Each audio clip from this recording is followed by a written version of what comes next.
가정의 달인 5월에는 이 두 가지의 인사가 끊임없이 우리의 삶의 현장에, 우리의 가정 속에 고백되어져야 합니다. 그 두 가지의 고백은 감사합니다, 사랑합니다입니다. 이 5월에 우리 가정 속에 고백되어야 될 두 가지의 고백, 감사합니다, 사랑합니다입니다. 오늘은 앞뒤 자녀분들과 함께 이 5월의 인사말로 등마루의 가족들에게 함께 고백하며 인사하실까요? 감사합니다, 사랑합니다. 감사합니다, 사랑합니다. 또 우리 화면으로 예배 드리시는 분들에게 손을 흔들며 감사합니다, 사랑합니다. 아멘.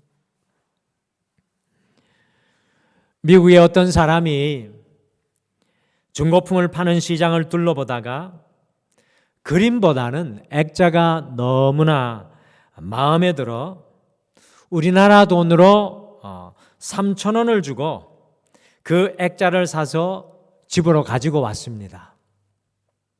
집에 가지고 와서는 그 액자 속에 있는 그림을 빼냈는데 그 그림 뒤에 무엇인가가 딸려 나왔습니다. 그것을 잘 읽어보니 미국의 독립선언문이었습니다. 그 독립선언문이 아주 오래되어 보이는 것 같기는 한데요, 그것이 진품인지 아니면 모조품인지 알 수가 없었습니다. 그래서 그 남자는 그 독립선언문을 혹시나 하여 전문 감정인에게 감정을 받아보았는데 1776년 독립선언문이 처음 발표되었을 때 200부의 독립선언문이 인쇄되었는데 이것이 그것 중에 하나로 판명이 되었습니다. 3,000원을 주고 샀던 독립선언문의 가격은 우리나라 돈으로 3억 원이 넘어가는 가치였습니다. 3,000원을 주고 산 것이 3억의 가치를 낼 줄 누가 알았겠습니까? 이것을 판 전 주인이 얼마나 가슴 아팠겠습니까? 우리는 때로 이와 같이 소중한 것을 소중하지 않는 것처럼 팔아치우는 큰 실수를 범할 때가 너무나도 많이 있습니다. 오늘날을 살아가는 현대인들이 바쁘다는 핑계와 경제적인 이유로, 그리고 자기 자신의 사회적인 성공을 위해 정말 가장 소중한 것을 소중하지 않은 것처럼 팔아치우는 큰 실수를 범하는 것 중에 하나의 대표가 바로 우리의 가정입니다. 1852년 4월 10일 미국의 한 시민이 알제리에서 사망했습니다. 그로부터 31년이 지난 후 미국 정부는 군함을 보내서 그의 유해를 미국으로 가져오도록 했습니다. 드디어 그의 유해가 미국으로 도착하는 날, 뉴욕시가 생긴 이래 최대 인파가 부두로 몰려들었습니다. 군악대의 연주와 예포 소리가 항구에 가득 차게 울려 퍼졌습니다. 대통령과 국무위원을 포함한 수많은 사람들이 도열하는 가운데 이 사람의 유해를 싣는 군함이 뉴욕의 항구로 입항을 하였습니다. 그런데 매우 흥미롭고 놀라운 사실은 이 주인공은 정치가도 위대한 작가도 명망한 높은 군인도 과학자도 아니었다는 점입니다. 그는 단지 아주 평범한 시민에 불과했습니다. 그렇다면 무엇이 그토록 전 국민들의 관심을 그 사람에게 집중하게 만들었을까요? 그것은 그가 작사한 단 한 곡의 노래 때문이었습니다.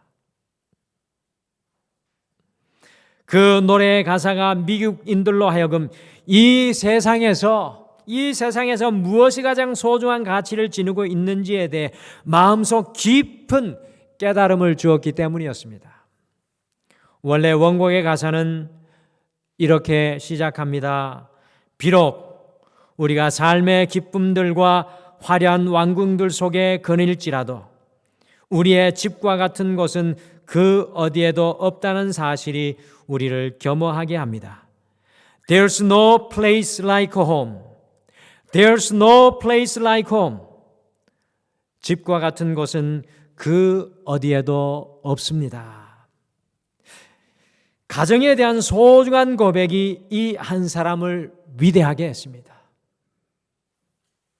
이 곡은 비숍의 홈 스위트 홈으로 우리나라에서는 즐거운 나의 집이라는 제목으로 번역되어서 우리 땅에서도 우리나라에서도 많은 사람의 사랑을 받았던 곡입니다.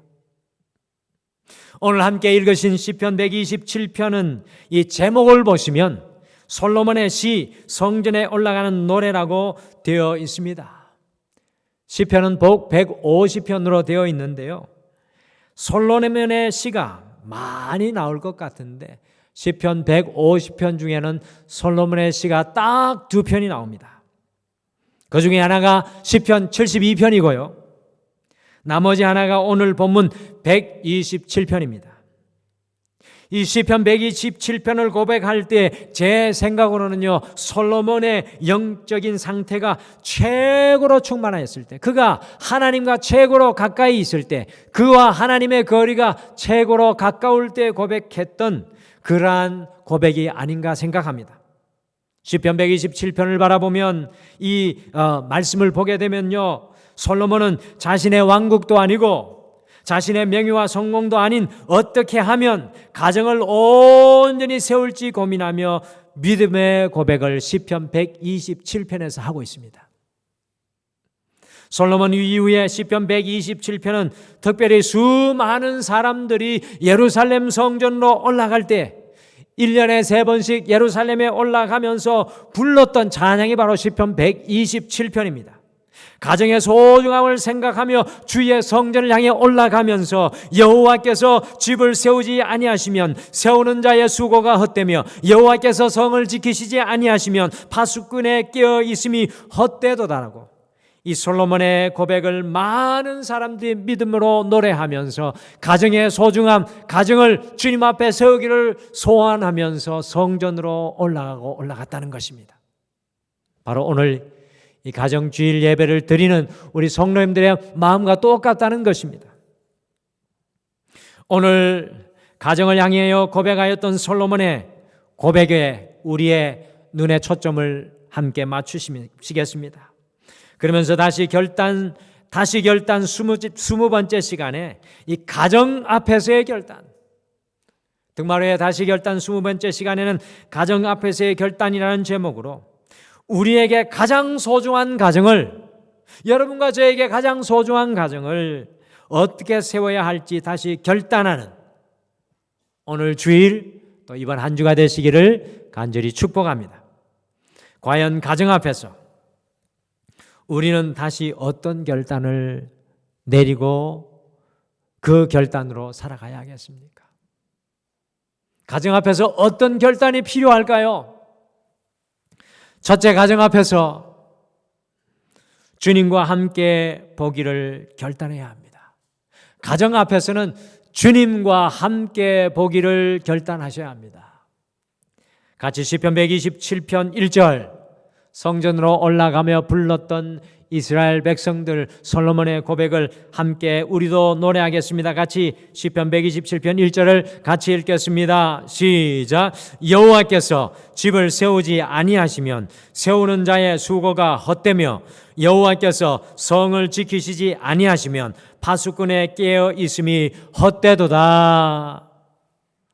여호와께서 우리의 집인 가정을 세우시게 하기 위해서, 여호와께서 우리의 성인 가정을 지키시게 하기 위해 우리는 가정 앞에서 어떤 결단이 필요하겠습니까? 어떻게 우리 가정이 남편과 아내가 부모와 자녀가 형제들과 자매들 사이에 갈등과 싸움과 미움이 아니라 화목과 사랑이 충만한 여호와께서 세우시는 가정, 여호와께서 지키시는 바로 그 가정이 될 수 있겠습니까? 그것은 바로 우리 모두가 가정 앞에서 주님과 함께 보기를 결단해야 합니다. 가정 앞에서 주님과 함께 보기를 결단하셔야 합니다. 우리 하나님의 눈에는 남편이, 아내가, 자녀가, 부모가, 형제가 어떻게 보이겠습니까? 하나님이 가정을 세우신다는 것은 온 가족들에게 하나님이 바라보는 눈이 열린다는 뜻입니다. 남편의 눈, 아내의 눈, 부모의 눈, 자녀의 눈, 형제, 자매의 눈이 아니라 하나님의 눈으로 보게 된다면, 하나님의 눈으로 보게 된다면 우리 가정 속에 어떤 역사가 일어나기 시작하겠습니까? 나의 눈으로 판단하지 않고 하나님의 눈으로 보게 된다면, 부모와 자녀를 바라볼 때 주님이 같이 보인다면, 형제 자매를 볼 때 주님이 같이 보인다면 그 가정에 놀라운 역사가 일어나기 시작할 것입니다. 하나님의 눈으로 보기 시작하면 우리가 보던 것과는 완전히 달리 보이게 될 것입니다. 다시 말씀드립니다. 우리의 가정 속에서 하나님의 눈으로 보기 시작하면 우리가 보던 것과 완전히 달리 보이기 시작합니다. 우리가 어떤 사람을 사랑하게 될 수 있는 힘은 오직 하나님의 눈으로 보는 것밖에 없습니다. 여러분, 우리가 어떻게 한 사람을 제대로 사랑할 수 있겠습니까? 우리의 힘으로는, 우리의 한계로는 불가능합니다. 그러나 하나님의 눈으로 보게 되면은 그 사람을 온전히 사랑할 수 있게 됩니다. 하나님의 눈으로 보기 위해 남편을 먼저 기도로 만나고, 하나님의 눈으로 보기 위해 아내를 먼저 기도로 만나고, 자녀를, 부모를, 형제, 자매를 먼저 기도로 만나게 되면요, 하나님께서는 그들에게 무슨 말을 해야 할지, 어떻게 대해야 할지 다 알려주실 것입니다. 가정 앞에서 늘 주님과 함께 보기를 결단해야 합니다. 우리 가정 앞에서는 어떠한 일이 있어도 주님을 통해 주님과 함께 보기를 결단해야 합니다.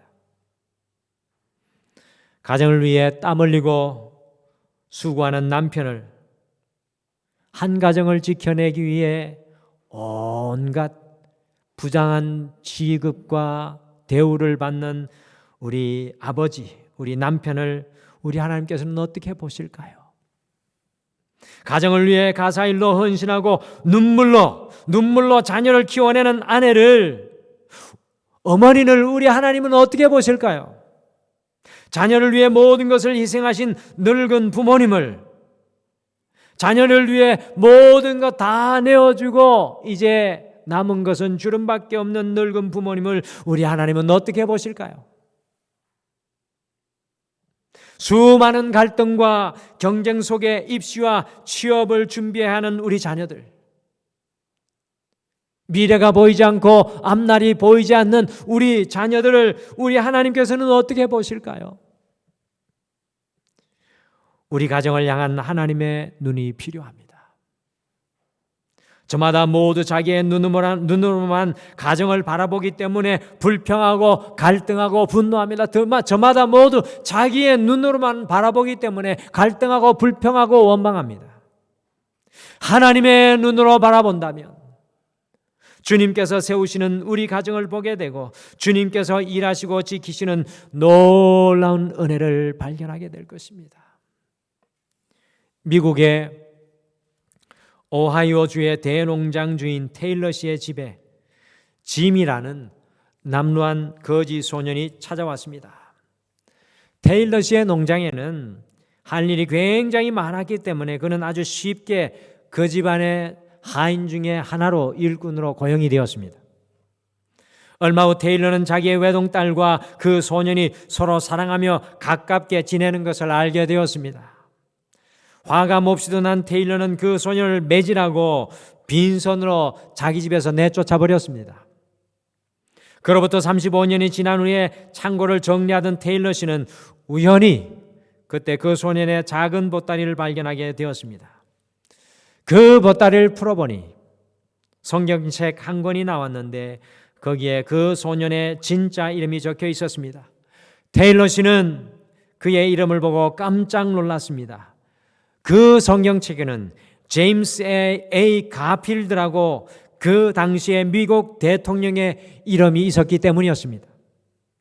테일러의 농장에서 쫓겨난 짐이라는 소년은 성장하여 육군 소장을 거쳐서 하원 의원을 무려 8번이나 지낸 후에 제20대 미국의 대통령이 되었던 것입니다. 하나님의 눈으로 바라보지 못하니 장래 대통령을 매질하여 내쫓는 큰 실수를 범하고 말았습니다. 얼마나 큰 후회를 하였겠습니까? 여호와께서 우리 가정을 세우시고 지키시게 하시기 위해 주님과 함께 보기를 결단해야 합니다. 우리의 눈은 감고 주님의 눈을 뜨고 주님과 함께 보시기를 결단해야 합니다. 주님과 함께 보지 못하였던 10명의 정탐꾼들은 결국 불신의 결정들과 두려움과 염려에 사로잡힐 수밖에 없었습니다. 주님과 함께 보지 못하면 우리 가정 속에는 끊임없는 갈등과 미움과 분쟁이 일어날 수밖에 없고, 아내와 자녀의 관계가, 부모와 자녀와의 관계가, 형제와 자매와의 관계가 영원한 단절 속에 있을 수밖에 없습니다. 우리 가정을 주님의 눈으로 바라보게 된다면 날마다 좌절과 실망 속에 거할 수밖에 없습니다. 이번 한 주 주님의 눈으로 가정을 바라보시기를 결단하신다면, 여러분과 제가 이번 한 주 주님의 눈으로 우리의 가정을 바라보기를 결단하신다면, 이전에 보지 못했던 놀라운 하나님의 가능성과 이전에 알지 못했던 놀라운 감사와 기쁨을 여러분과 제가 누리게 될 줄 믿습니다. 이번 한 주 살아가면서 결단하십시오. 주님의 눈으로 우리의 가정을 보게 하여 주시옵소서. 둘째 가정 앞에서 실수하지 않으시는 주님을 믿기를 결단해야 합니다. 실수가 없으신 그 주님을 우리의 가정 앞에서 바라보며 맡겨야 합니다. 같이 시편 127편 2절을 함께 읽겠습니다. 2절 말씀 같이 읽겠습니다. 시작. 너희가 일찍 일어나고 늦게 누우며 수고의 떡을 먹음이 헛되도다. 그러므로 여호와께서 그 사랑하시는 자에게는 잠을 주시는도다. 정말로 많은 사람들이요, 오늘날 정말로 많은 사람들이 일찍 일어나고 늦게 누우며 수고의 떡을 먹고 살아갑니다. 이 자리에도 우리 성도님들 참 피곤하신 분들이 많이 있을 겁니다. 일찍 일어나 늦게까지 일하고 수고의 떡을 먹으신 분들이, 먹고 살아가는 분들이 많습니다. 그런데 문제는 아침에 일찍 일어나고 늦게 누우며 수고의 떡을 먹고 살아가면서도 잠을 이루지 못하는 시대가 바로 오늘날의 시대입니다. 왜 잠을 이루지 못하는 것입니까? 왜 도무지 잠을 이루지 못하는 것입니까? 그것은 걱정과 염려로 잠을 이루지 못합니다. 걱정과 염려에, 불면증에 시달리고 있다는 것입니다. 그런데 오늘 말씀해 보니까 주님께서는 그 사랑하시는 자에게 잠을 주신다라고 말씀합니다. 어떤 분은 이 시편 127편 2절을 가지고 이 예배 시간에 꾸벅꾸벅 줄면서 주님께서 사랑하시는 자에게 잠을 주십니다. 잠을 주십니다. 이 예배 때 좋은 변명을 하시는데 그런 말씀이 아닙니다. 여러분들, 어떻게 잠을 잘 수 있는 것입니까? 여호와께 모든 것을 맡겼기 때문에 잠을 잘 수 있는 겁니다. 여러분들, 어떤 분은 잠을 7시간, 8시간 자도 피곤해서 아주 견디지 못하는 분이 있어요. 그런 분들은 잠을 자도 이 피곤이 여전히 쌓여있기 때문에 그렇습니다. 어떻게 잠을 잘 수 있는 것입니까? 여호와께 모든 것을 맡겼기 때문에 잠을 잘 수 있는 것입니다. 여호와께 모든 것을 맡기는 사람을 주님께서는 사랑하십니다. 그리고 그 사람에게 평안의 잠을 허락하십니다. 세상이 줄 수 없는 놀라운 평안을 허락해 주시는 것입니다. 여러분들 기억하십시오. 우리가 아무리 일찍 일어나고 늦게 누우며 수고한다 할지라도 우리 가정을 주님께 맡기지 못하면 잠을 잘 수가 없는 것입니다. 여러분들, 지나가는 인생을 돌아보십시오. 우리의 가정을 위해서 아침에 일찍 일어나며 늦게 누우며 수고했습니다. 그런데 한순간에 그 이루어 놓았던 것들이 없어져 버릴 때가 있습니다. 우리 자녀들을 20년 동안 잘 키워놨는데 한순간에 넘어져 버릴 때가 있습니다. 하나님께 맡기는 것이 중요합니다. 내가 하는 것이 아니라는 겁니다. 하나님께 맡기는 그 사람을 주님께서 사랑하시고 그 사람에게 걱정을 없애며 염려를 없애서 사랑하는 그 자에게 잠을 주신다라는 겁니다. 향기 내는 사람들이라는 시즈빈즈 커피라고 이 장애인들을 고용을 해서 커피 전문점을 하는 그런 프랜차이즈 기업이 있습니다. 그 일을 일궈낸 사람이 젊은 사람인데, 아주 젊은 사람인데, 한동대학, 이 믿음의 대학 한동대학을 나온 임정택이라는 사람입니다. 이 임정택 대표는 지적 장애인들을 바리스타로 훈련시켜가지고, 이 지적 장애인들을 바리스타로 훈련시켜서 그저 그들을 위해서 극률의 커피를 한 잔 마셔주는 것이 아니라 최고의 커피, 최고로 엄선된 커피를 제공하는 바리스타가 되게 하는 사람으로 화제가 되었던 인물입니다. 인터넷을 찾아보시면 임정택 대표의 감동적인 간증을 보게 될 것입니다. 그런데 이 친구가요, 한동대학교에 들어갔는데 처음에는 자기의 진로에 대한 확신이 전혀 없었다고 합니다. 자기가 어떤 일을 잘해낼지, 자기 자신이 도대체 무엇을 위해 살아야 할지 전혀 감이 잡히지가 않았다고 합니다. 그래서 어느 날 존경하는 목사님을 찾아가서 자기 인생에 대해, 자신의 방향에 대해 상담을 하러 갔는데 그 목사님이 이렇게 말씀해 주셨습니다. 형태가, 너를 하나님께서 부르셨다면, 하나님은 절대로 실수하시지 않으시는 분이니 그 하나님을 믿고 한 걸음 한 걸음 나아가라고 권면해 주셨습니다. 무엇을 해야 될지, 어떤 방법을 가르쳐 주신 것이 아니라 목사님은, 하나님은 너의 인생 가운데 함께 하시는 하나님은 절대로 실수하지 않는 분이라는 것을 그 임형택 대표에게 가르쳐 주었습니다. 자기의 집안도 형편이 어렵고요, 자기도 연약한 것이 많아 영 그의 인생에는 자신이 없었지만 실수하시지 않으신다는 하나님에 대한 이야기가 너무나 가슴이 도전이 되었고 놀라운 믿음의 추진력이 되었다고 합니다. 자신은 연약하지만 하나님은, 내 인생을 향한 하나님은 실수하지 않는 하나님이시라는 그 믿음을 고백하게 되었습니다.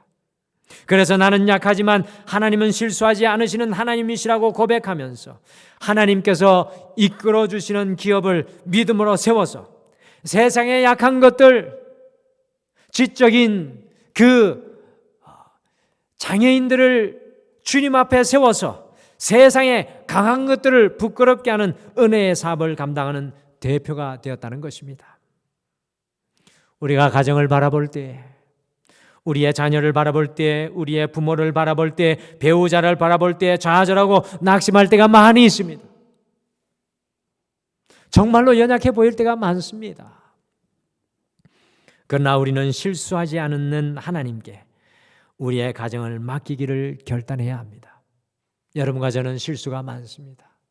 우리는 늘 넘어지고 쓰러집니다. 우리는 어디를 가야 할지 알지 못하지만 우리의 인생 속에 역사하시는, 우리의 자녀 속에 역사하시는, 우리의 가정 속에 역사하시는, 우리의 부모님 속에 역사하시는 하나님은 실수가 없는 분인 줄 믿으시길 바랍니다. 우리가 아무리 아침에 일찍 일어나고 늦게 누워 수고할지라도 하나님께 맡기지 못하면 모든 것이 헛될 수밖에 없습니다. 그러나 결단코 실수하지 않는 하나님께 우리 자녀도, 배우자도, 부모도, 삶도 내어 맡길 때 하나님께서 놀랍게 일하실 줄 믿습니다. 여러분들, 우리 한국인들의 관건은요, 열심히 사느냐 안 사느냐가 문제가 아닙니다. 한국의 부모님들, 한국의 사람들 성실합니다. 열심히 살아갑니다. 우리의 관건은 하나님께 맡기느냐 맡기지 않느냐, 믿음으로 주님을 바라보느냐 바라보지 않느냐가 관건입니다. 내어 맡기는 그 사람에게 하나님께서는 평안의 잠으로 갚아주실 줄 믿습니다. 이번 한 주 우리 가정을 바라보시면서 결단코 실수하지 않으시는 주님께 우리의 가정의 모든 연약함을 맡기시기를 결단하시는 여러분들 되시기를 간절히 축복합니다. 마지막으로 가정 앞에서 가정의 선교사로 살기를 결단해야 합니다. 우리의 가정 앞에서 주님께서 파송하신 선교사로 살아가기를 결단해야 합니다. 같이 시편 127편 3절 말씀을 함께 읽겠습니다. 3절 말씀 같이 읽겠습니다. 시작. 보라, 자식들은 여호와의 기업이요 태의 열매는 그의 상급이로다. 솔로몬은 자식들은 여호와의 기업이라고 하고요, 상급이라고 말씀합니다. 곧 자녀들은 우리의 사명이라는 것입니다. 솔로몬이 고백하는 것은 우리 부모들은 단순히 자녀들을 보호하는 보호자가 아니라 부모들은 자녀를 향한 사명이 있다고 가정을 세우신 하나님을 향해 고백하고 있는 것입니다. 부모에게 자녀들은 선교지라는 말씀입니다. 다시 말씀드립니다. 부모에게 자녀들은 선교주입니다. 그렇다면 단순히 자녀만 부모에게 선교주입니까? 남편과 아내가 우리가 감당해내야 할 선교주입니다. 남편과 아내가 우리가 감당해내야 할 선교주입니다. 부모가 우리의 선교주이며 형제 자매가 우리의 선교주입니다. 하나님께서 세우시는 가정이 되기 위해서는 가정 앞에서 우리 모두가 가정의 선교사로 살기를 결단해야 합니다. 내가 주님의 가정의 선교사임을 고백해야 합니다. 어떤 교회가 선교지에 가서 제자 훈련을 했습니다. 그런데 숙소의 환경이, 이제 아프리카로 갔으니까요, 숙소의 환경이 너무나 열악하여서 샤워를 하는데 물은 쩔쩔쩔 나오지요. 뜨거운 물이 나왔다가 찬물이 나왔다가 이거 엉망입니다. 한국 분들은 얼마나 서비스 좋은 세상에 살아가다가 갔더니만 난리가 났습니다. 그래서 사람들이 이것을 힘들어하면서 우리를 어떻게 이렇게 대우를 할 수 있느냐 불평을 하고 난리가 났습니다. 그때 그 그룹을 인도하시는 목사님께서 이곳은 관광지, 휴양지가 아니라 선교지입니다. 이곳은 관광지, 휴양지가 아니라 선교지입니다라고 말하니 모든 분들이 선교지에 와 있는 자신의 자리를 깨닫고 좀 부족해도 선교지라고 생각하고 용납하며 끝까지 감사하며 사역을 마칠 수 있게 되었습니다. 선교지에 가면 우리의 권리를 주장할 수 없습니다. 불평할 수도 없습니다. 선교사의 사명은 주님의 마음으로 오로지 사랑하고 품고 섬기며 세우는 것입니다. 마지막에 주님께서 여기서 죽으라고 말씀하시면 그 자리에서 순교해야 하는 자리가 선교지입니다. 우리의 가정이 하나님께서 세우시는 가정이 되기를 소원한다면 우리 모두가 우리의 가정을 선교지로 보는 믿음의 눈이 필요합니다. 그리할 때 좀 불편하여도, 좀 부족하여도, 낙심하고 좌절할지라도, 소망이 없어 보일지라도 선교지라 생각하고 용납하고 참고 사랑하고 품게 되며 끝내 우리 자신을 깨뜨려서 예수 그리스도의 십자가 복음을 드러내는 삶을 가정 속에서 살아갈 수 있게 되는 것입니다. 선교사가 있는 곳에는 반드시 주님께서 세우시는 놀라운 역사가 일어나게 되어 있습니다. 선교사가 있는 곳에는 십자가의 은혜의 역사가 그곳에 일어나게 되어 있습니다. 선교사가 있는 가정을 여호와께서는 반드시 세우십니다. 어느 주일학교 학생 하나가 교회에서 천국에 대한 설교 말씀을 듣고 집에 돌아왔습니다. 그 아이는 더 궁금한 게 있어서 신앙 좋은 자기 아버지에게 이렇게 물었답니다. 아빠, 천국은 도대체 어떻게 생겼어요? 그때 그 믿음 좋은 아빠는 이런 대답을 했다고 합니다. 사랑하는 아들아, 천국은 말이야 마치 우리 집과 같단다. 아들아, 천국은 말이야 우리 집과 같단다. 우리의 가정은 어떻습니까? 자녀에게 이런 대답을 들려줄 때 그 아이가 납득하고 이해할 만한 가정을 일구고 계십니까? 저도 참으로 부끄러운 일입니다. 사랑하는 아들아, 딸아, 천국은 말이야 마치 우리 집과 같단다. 이것이 바로 우리가 바라는 성경적 가정의 궁극적인 비전인 것입니다. 천국에 가야 천국에 이르는 것이 아니라 우리의 가정이 천국이 되고 내가 살아가는 것을 천국으로 만들고 내가 살아가는 것을 천국으로 변화시키는 선교사, 그것이 바로 가정 앞에서 우리가 결단해야 할 것입니다. 이제 우리가 가정의 선교사가 되어서 여호와께서 세우시는 그 가정을 세워나가는 우리 모두가 되기를 소원합니다. 지나간 과거는 다 잊어버리시고 이제 우리 모두가 주님께서 파송하신 가정의 선교사로 이번 한 주 살아가시기를 간절히 축복합니다.